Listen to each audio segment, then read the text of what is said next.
Welcome to the Whiskey Vault. I am Rex. I'm Daniel, and we're drinking Dewars. And this is yet again a gift. How many Dewars are there? This is all the Dewars. There's all the Dewars, Rex.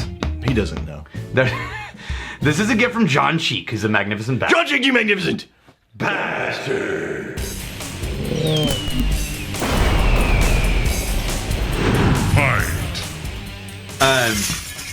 Now, I don't anticipate there being a lot of tasting notes different from this one. Okay. From when we did the 12 and the 18. So Dewar's 15. The Monarch. Just a good blended scotch. Trying to find a proof on here. Now the background... 40% alcohol, 80 proof. Yeah. All right. Now, in theory, and this is according to the whiskey-reviewer.com, had mentioned some notes on this that I found. Hold on. I really like the nose. The background of this is Aberfeldy, which is a scotch I actually really like. It's a single malt Speyside I really like. And by backbone, they don't mean the dominant, but it's a 27-year-old Aberfeldy, according to a few years ago, was the backbone of this blend, which means it's the structure that held up all the rest of the, the blend. So, on the nose, this has the Smarties candies, the little chalky discs with a little chalky. Yeah. So that powdered sugar Smarties candy with the little love ones that you only get at Valentine's. No, Let's say, "Will you be mine?" Those are not the Smarties. No, that's right. You're right. Smarties are the little hollow center disc. Those are a travesty. Yeah, those are a travesty. They're terrible tasting. You know what? There's the same thing that candy cigarettes are made out of. Yeah, again, not a good flavor. No. Oh, and then it's floral and then really sugary candy nose. Yeah, it's very sweet, very sherry-esque. Wow, the sweetness. But not even dark, heavy fruit. No, light. Yeah. Light sugar candy. Sugar. Yeah, I think I like this the best of all the Dewars that we've tried. That weird metallic, like tinny aluminum taste is the most subdued in this version. I'm a little disappointed because the nose had set me up for so much of a vibrant flavor. Right. That it was half as much as I was expecting whenever I got into the taste. The taste, I was a little bit braced because, like, man, you got this floral, candy, sugary, sweet wall right there. And then on the flavor, it's half that. So I'm going to go back, readjusting my expectations. Yeah, the 40% just kind of flew right by.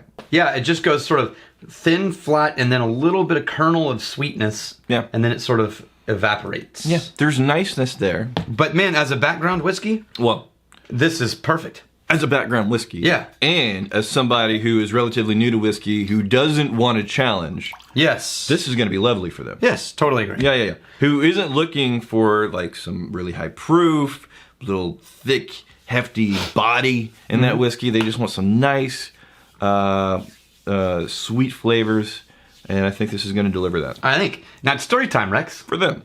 It's story time. Go ahead. I think you're about to fall in love with the Dewars family. Okay. That founded this whole thing. You found a cast strength? No. Yeah. Just from the stories alone. Okay. Right? So it's 1879. Yeah. When the elder Dewars brings his son, James Alexander Dewar, into the business. Okay. And after he dies, John Alexander, James shortened to John, he brings his brother, Thomas Robert Dewar, into the business. And together they decide, let's see if we can conquer England. So they go to London, and remember, but this is the day when you had to have introductions. Like you show up with a letter of introductions into proper society, and that's how you get connected to all the right people. To your point, that metallic thing, it's not there on the aftertaste. No. So it's got that going for it. That's why I like it. Yeah. But you remember, introductions. Yes. Polite society. They show up and they discover that the two letters of introduction, one of them is dead. Like that, I want to introduce you to this guy, he'll get you connected to the right people. They show up, that guy's dead. The other letter of introduction, they go to find that guy, and he's bankrupt. Oh. And so now they're like, well, what? Now what do we do? And so they decide to figure out, they already have the whiskey. They've got it bottled. They're just trying to crack into the English market. Right? They're trying to crack into distribution. Right. So Tommy says, all right, I've got a plan. There's a brewer's show. Right. Like an event, right? In the agricultural hall where all the brewers are getting together and there's tables and things. Yeah. And so he shows up. This is in London, right? He shows up with bagpipes. And he stands in the corner and begins playing bagpipes as loud as he can. until it's so loud, the whole show grinds to a halt. And they call the police. Right. Who attempt to remove him, and he refuses to budge until he finishes the song. Right.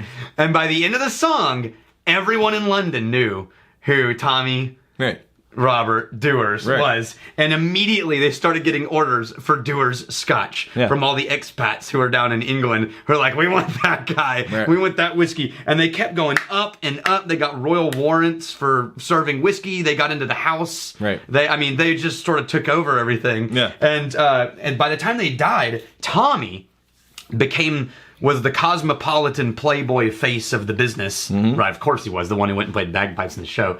His brother was the behind-the-scenes quiet, but they worked really well together. Right. And Tommy became famous in all of England and Scotland for Dewarisms. He had these sayings that he would quote when he was being interviewed by the things that he just made up. Right. And they became sort of like a part of the lexicon of sayings in general, right? And like one of them was, the motor car has done away with horses, but not with the ass. Or, and this is my favorite one, the biggest lies are told on gravestones.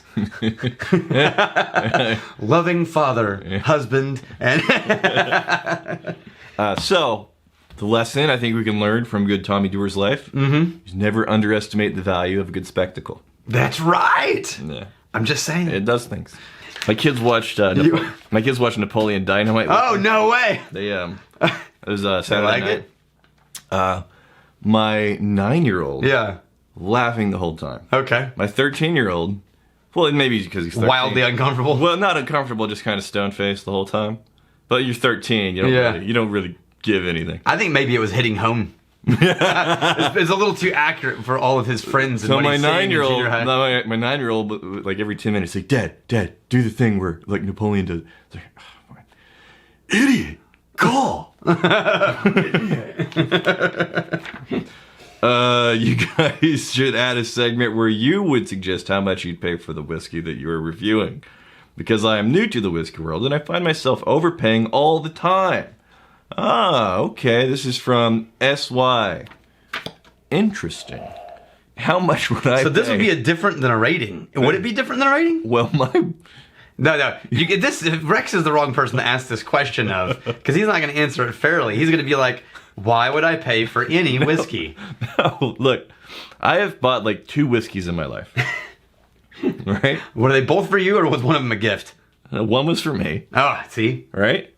And it's when it comes to, and then this is why I'm so amazed and blown away by the generosity of the Magnificent Bastards, the Whiskey Tribe, of the viewers, because they send in full bottles of whiskey. It's amazing. I know how much whiskey costs. Yeah. This is beyond comprehension for me. Yeah. So how much would I pay? Is not 90% of the prices I see on the shelf. I would not pay. Nope.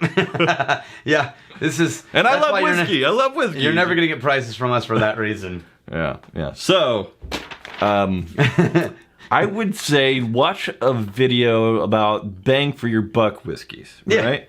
Best whiskey for the money. There we go. That's a whiskey that happened on this channel, I think. I don't remember. It's either Whiskey Vault or Whiskey Tribe. Pretty sure it's Whiskey Vault. Best whiskey for the money. And the Whiskey Tribe voted on, hey, what are the best whiskeys for the dollar that deliver an amazing flavor for the price point that it's at? Yep. Okay. See me helping? See how I do You're that? helping. You pivot. You're a giver. It was like, I'm not going to do that, but I'll do this. You're a giver.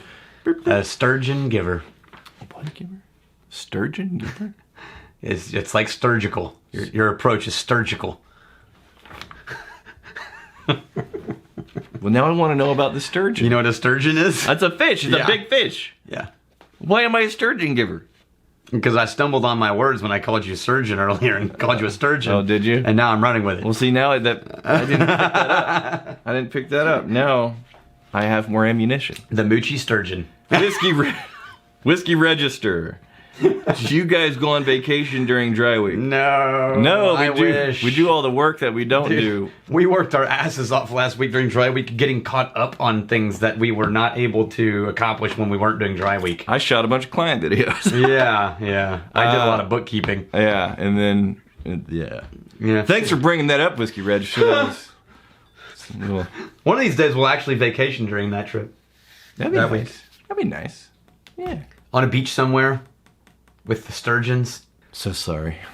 Here's to fighting, stealing, and drinking. If you fight me, fight for a friend. If you steal me, steal a liver's heart. And if you drink, may you drink with us. Hey, thanks for hanging out with us in the Whiskey Vault. Don't forget to throw in a like, hit that subscribe button on the bottom right, and drop a question or comment down below.